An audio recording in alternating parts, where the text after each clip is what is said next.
Matanong ko lang po kayo, ano po ang masasabi ninyo doon sa sinasabi ng mga supporters po ninyo na pag pinilit po nila kayong arestuhin, magkakagulo?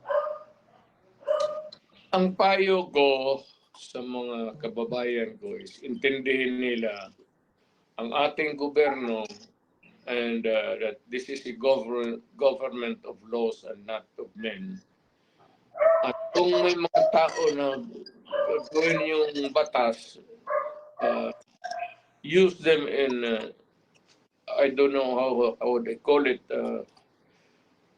pero kung gawain nila sa akin yan, the remedies are also nasa libro. So, I can always respond legally. I will not be anticipating any action in the near future, but it may come. I am not totally